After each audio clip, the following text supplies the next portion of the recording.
Hello student आजिर এই ভিডিওটোত আমি class 3 Assam জাতীয় বিদ্যালয়ৰ অসমীয়াৰ পাৰ্ট 5 মাহবৰৰ গীত এই চেপ্টাৰটোৰ গোটেইখিনি প্ৰশ্নৰ উত্তৰ লৈ আহিছো। এই চেপ্টাৰটোত যিমানখিনি প্ৰশ্নৰ উত্তৰ আছে গোটেইখিনি প্ৰশ্নৰ উত্তৰ মই তোমালোকক এই ভিডিওটোত লিখাই দিম। আৰু ইয়াৰ আগত আমি তোমালোকক 1 2 3 4 গোটেইখিনি চেপ্টাৰৰ প্ৰশ্নৰ উত্তৰবোৰ দিছো। যদি কোনোবাই চোৱা নাই তোমালোকে আমাৰ চেনেলত গৈ ভিডিওবোৰ চাই লবা। আৰু এই চেপ্টাৰটোৰ কোনবোৰ কোৱেশ্চন তোমালোকৰ ইম্পৰ্টেন্ট হয় সেইটো কথাও মই তোমালোকক এই ভিডিওটোত কম। তেনেহলে আজিৰ ভিডিওটো আমি স্টাৰ্ট কৰিছো। চেপ্টাৰটোৰ নাম হল মাহবৰৰ গীত পাৰ্ট 5। তোমালোকে প্ৰথমতে এই যেটো কবিতা আছে এই কবিতাটো কিন্তু তোমালোকে 8 শাৰী মুখস্থ কৰিবা। তোমালোকৰ পৰীক্ষাত কিন্তু 8 শাৰী লিখিব দিব পাৰে। তোমালোকে প্ৰথমতে এই কবিতাটো 8 শাৰী মুখস্থ কৰিবা। তোমালোকক 1 নম্বৰ প্ৰশ্ন দিয়া আছে প্ৰথমে কোৱা তাৰ পিছত লিখা। তো তোমালোকক কৰ পৰা দ্বিতীয় চলৈকে এনেকৈ তোমালোকক প্ৰশ্নবোৰ দিয়া আছে 1 নম্বৰত। এতিয়া আমি তোমালোকক প্ৰথমতে এই 1 নম্বৰৰ গোটেইখিনি প্ৰশ্নৰ উত্তৰ লিখি দিম। 1 নম্বৰত তোমালোকক দিয়া আছে প্ৰথমে কোৱা তাৰ পিছত লিখা। তো তোমালোকক ক নম্বৰ প্ৰশ্নটো দিয়া আছে গছৰ ডালত কপৌ ফুল কেতিয়া ফুলে। উত্তৰটো তোমালোকে এনেকৈ লিখিবা গছৰ ডালত বহাগ মাহত কপৌ ফুল ফুলে। ঠিক আছে, তোমালোকে এইটো লিখি লবা। খ নম্বৰ প্ৰশ্ন দিয়া আছে জেঠ মাহত ৰদৰ তাপত শৰীৰৰ অৱস্থা কেনেকুৱা হয়। উত্তৰটো তোমালোকে এনেকৈ লিখিবা জেঠ মাহত ৰদৰ তাপত শৰীৰৰ অৱস্থা বিয়াকুল হয়। ঠিক আছে, তো তোমালোকে এনেকৈ লিখিলে হ'ব। গ নম্বৰ প্ৰশ্ন দিয়া আছে আম কঁঠাল জাম কেতিয়া পকে। উত্তৰটো তোমালোকে এনেকৈ লিখিবা আম কঁঠাল জাম আহাৰ মাহত পকে। তাৰপিছত তোমালোকক ঘৰ নম্বৰ প্ৰশ্নটো দিয়া আছে মহাপুৰুষ দুজনৰ তিথি কোন মাহত হয়। উত্তৰটো এনেকৈ লিখিবা মহাপুৰুষ দুজনৰ তিথি ভাদ মাহত হয়। ঠিক আছে, তো তোমালোকে এনেকৈ লিখিলে হ'ব। তোমালোকে ভিডিওটো পজ কৰি লিখি লবা। তাৰপিছত ঙ নম্বৰটো দিয়া আছে মহাপুৰুষ দুজনা কোন কোন। ইয়াৰ উত্তৰটো তোমালোকে এনেকৈ লিখিবা মহাপুৰুষ দুজনা হল মহাপুৰুষ শ্ৰীমন্ত শংকৰদেৱ আৰু মহাপুৰুষ শ্ৰী শ্ৰী মাধৱদেৱ। ঠিক আছে, তোমালোকে উত্তৰটো এনেকৈ লিখিবা মহাপুৰুষ দুজনা হল মহাপুৰুষ শ্ৰীমন্ত শংকৰদেৱ আৰু মহাপুৰুষ শ্ৰী শ্ৰী মাধৱদেৱ। তোমালোকে ভিডিওটো পজ কৰি লিখি লবা। প্ৰথম নম্বৰটো দিয়া আছে আঘোণ মাহত পথাৰ কিহেৰে ভৰি পৰে। উত্তৰটো এনেকৈ লিখিবা আঘোণ মাহত পথাৰ সোণালী ধানেৰে ভৰি পৰে। আঘোণ মাহত পথাৰ সোণালী ধানেৰে ভৰি পৰে। তাৰপিছত দ্বিতীয় নম্বৰ প্ৰশ্নটো দিয়া আছে মাঘ মাহক আৰু কি নামেৰে জনা যায়। উত্তৰটো এনেকৈ লিখিবা মাঘ মাহক আৰু ভোগালী মাহ নামেৰেও জনা যায়। তাৰপিছত তোমালোকক বৈৰ্গাজ্য নম্বৰটো দিয়া আছে পলাশ ফুল কেতিয়া ফুলে। উত্তৰটো তোমালোকে এনেকৈ লিখিবা পলাশ ফুল ফাগুন মাহত ফুলে। ঠিক আছে, যে পলাশ ফুল ফাগুন মাহত ফুলে। আমি তোমালোকক একৰ গোটেইখিনি প্ৰশ্নৰ উত্তৰ দি দিলো। আশা কৰিছোঁ তোমালোকে এই প্ৰশ্নবোৰৰ উত্তৰবোৰ লিখি ললা। এতিয়া আমি নেক্সট যিবোৰ প্ৰশ্ন আছে এইবোৰ চাওঁ। মই তোমালোকক 1 নম্বৰৰ প্ৰশ্নবোৰৰ উত্তৰ দিলোঁ। আশা কৰিছোঁ তোমালোকে এইবোৰ লিখি ললা।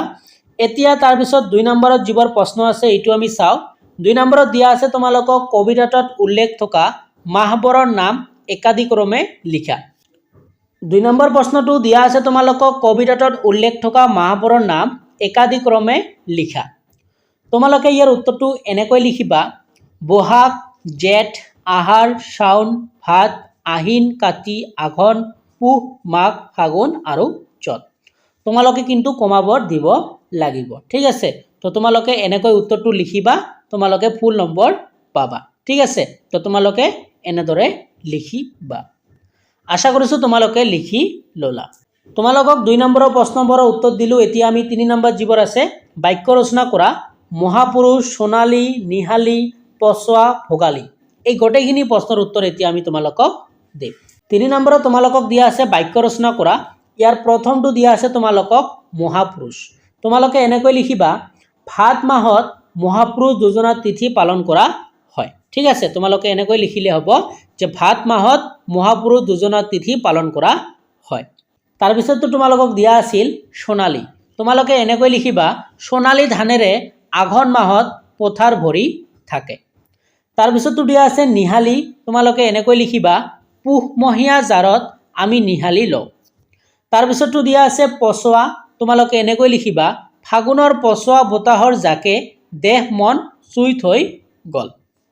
তাৰপিছতো দিয়া আছে তোমালোকক ভোগালী, তো তোমালোকে লিখিবা মাঘ বিহুক ভোগালী বিহু নামেৰেও জনা যায়। আৰু তোমালোকে ভোগালীৰ তলত এটা কি কৰিবা আঁচ টানি ল'বা। তো আশা কৰিছোঁ তোমালোকে 3 নম্বৰ প্ৰশ্নবোৰৰ উত্তৰ লিখি ল'লা। এতিয়া আমি নেক্সট প্ৰশ্নলৈ আগবাঢ়িছোঁ। 4 নম্বৰত তোমালোকক দিয়া আছে বুজা আৰু লিখা, ঠিক আছে। তো এইবোৰ তোমালোকৰ বেসিক্যালি মিলামিলি দিব গৈছে, মানে চত বহাগৰ লগত তোমালোকৰ কণ্ঠ মিলিব, ঠিক আছে। তো তোমালোকৰ এইটোৰ লগত কণ্ঠ মিলিব, এইটোৰ লগত কণ্ঠ মিলিব, এইটোৰ লগত কণ্ঠ মিলিব। তাৰপিছত তোমালোকক তলত দিয়া আছে আহিন কাতি, এইটোৰ লগত কণ্ঠ মিলিব, আঘোণ পুহৰ লগত কণ্ঠ মিলিব, মাঘ ফাগুনৰ লগত কণ্ঠ মিলিব। এইবোৰ তোমালোকক লিখিব কৈছে। এতিয়া আমি এইবোৰৰ উত্তৰ তোমালোকক দিম। তো 4 নম্বৰত তোমালোকক এইটো দিয়া আছিল বুজা আৰু লিখা। তো প্ৰথম দিয়া আছে তোমালোকক চত বহাগ, তো এই চত বহাগটো তোমালোকৰ কাৰ লগত মিলিব, এইটো তোমালোকৰ বসন্তৰ লগত মিলিব। তেনেহ'লে তোমালোকৰ চত বহাগ এদি লিখিবা আৰু খালি ঠাইটোত তোমালোকে কি লিখিবা বসন্ত লিখিবা, ঠিক আছে। তাৰপিছততো তোমালোকক সেকেন্ডটো দিয়া আছে জেঠ আহাৰ, তো এই জেঠ আহাৰটো কোনটোৰ লগত মিলিব, গ্ৰীষ্মৰ লগত মিলিব। তো তোমালোকে জেঠ আহাৰটো এই খালি ঠাইটোত লিখিবা আৰু যেটো গ্ৰীষ্মৰ লগত মিলিব এইটো তোমালোকে এই খালি ঠাইটোত লিখিবা, ঠিক আছে। তাৰপিছততো তোমালোকক দিয়া আছে শাওন ভাদ, তোমালোকে শাওন ভাদটোত এই খালি ঠাইটোত লিখিবা আৰু এইটো মিলিব তোমালোকৰ বৰ্ষাৰ লগত মিলিব। তো বৰ্ষাটো তোমালোকে এই খালি ঠাইটোত লিখিবা। তাৰপিছততো তোমালোকক দিয়া আছে আহিন কাতি, এই আহিন কাতিটো তোমালোকে এই খালি ঠাইটোত লিখিবা আৰু এইটো মিলিব তোমালোকৰ শৰতৰ লগত মিলিব। তো এইটো তোমালোকে এই খালি ঠাইটোত লিখিবা। তাৰপিছততো তোমালোকক দিয়া আছে আঘোণ পুহ, তো এইটো তোমালোকে এই খালি ঠাইটোত লিখিবা। তো এইটোৰ লগত মিলিব তোমালোকৰ হেমন্তটো, তো হেমন্ত তোমালোকে এই খালি ঠাইটোত লিখিবা। তাৰপিছতো দিয়া আছে তোমালোকক মাঘ ফাগুন, তো তোমালোকে ইয়াতে মাঘ ফাগুন লিখিবা। তো এইটো মিলিব তোমালোকৰ শীতৰ লগত, তো তোমালোকে এই খালি ঠাইটোত কি লিখিবা, তোমালোকে লাষ্ট যেটো তোমালোকৰ খালি ঠাই দিয়া আছে এইটো তোমালোকে কি লিখিবা শীত বুলি লিখিবা, ঠিক আছে। তো তোমালোকক মই 4 নম্বৰ প্ৰশ্নবোৰৰ উত্তৰ দিলো। তোমালোকে ভিডিওটো পজ কৰি এই গোটেইবোৰৰ উত্তৰ তোমালোকে লিখি ল'বা, ঠিক আছে। তো আশা কৰিছোঁ তোমালোকে এই প্ৰশ্নবোৰৰ উত্তৰ লিখি ল'লা। এতিয়া তাৰ পিছত যেটো প্ৰশ্ন আছে এইটো আমি চাওঁ। লাষ্ট তোমালোকক 5 নম্বৰ দিয়া আছে ভাবা আৰু উত্তৰ উলিওৱা। তো তোমালোকক দিয়া আছে চৰাইও নহয় মই জন্তুও নহয়, নিশাচৰ বুলিলে মানুহে মোৰ কথাই কয়। তো এইটো কি হ'ব বাদুলি হ'ব। ইয়াৰ উত্তৰটো কি হ'ব বাদুলি হ'ব। তোমালোকে বাদুলি বুলি লিখিবা। তো 5 নম্বৰ যেটো প্ৰশ্ন আছিল, তো ইয়াৰ উত্তৰটো কি হ'ব বাদুলি হ'ব। তোমালোকে বাদুলি বুলি লিখিবা। মই তোমালোকক এই চেপ্টাৰটোৰ গোটেইখিনি প্ৰশ্নৰ উত্তৰ তোমালোকক লিখি দিলোঁ আৰু ইয়াৰ ভিতৰত কোনবোৰ প্ৰশ্ন ইম্পৰ্টেণ্ট মই তোমালোকক কওঁ। 1 নম্বৰৰ কিন্তু গোটেইখিনি প্ৰশ্নই তোমালোকৰ ইম্পৰ্টেণ্ট আছে আৰু এইবোৰ কিন্তু শৰ্ট হয় একেবাৰে, তো তোমালোকে এইবোৰ মিছ নকৰিবা। তাৰপিছত 2 নম্বৰ যেটো প্ৰশ্ন আছে এই প্ৰশ্নটো কিন্তু তোমালোকৰ ইম্পৰ্টেণ্ট হয়। তাৰপিছত 3 নম্বৰৰ বাক্য ৰচনাবোৰ তোমালোকৰ ইম্পৰ্টেণ্ট হয়। তাৰপিছত 4 নম্বৰ প্ৰশ্নটোও তোমালোকে পঢ়িবা, সেইটোও তোমালোকৰ আহিব পাৰে। আৰু 5 নম্বৰ যেটো প্ৰশ্ন হয় সেটো তোমালোকে পঢ়ি থব পাৰা, সেটো ইমান ইম্পৰ্টেণ্ট নহয়। তো আশা কৰিছোঁ আজি ভিডিওটো তোমালোকে ভাল পালা আৰু ইয়াত যিমানখিনি প্ৰশ্নৰ উত্তৰ লিখি দিলোঁ তোমালোকে সেইবোৰ লিখি ল'লা আৰু তোমালোকে এইবোৰ ভালকৈ পঢ়িবা, তেনেহ'লে তোমালোকে পৰীক্ষাত ভাল নম্বৰ পাবা। যদি কোনোবাই আগৰ চেপ্টাৰবোৰৰ ভিডিঅ'বোৰ চোৱা নাই তোমালোকে সেই ভিডিঅ'বোৰ চাবা।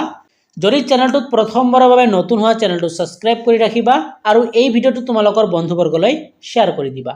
তেনেহ'লে আজিৰ ভিডিঅ'টো চোৱাৰ কাৰণে তোমালোকক ধন্যবাদ জনাইছোঁ।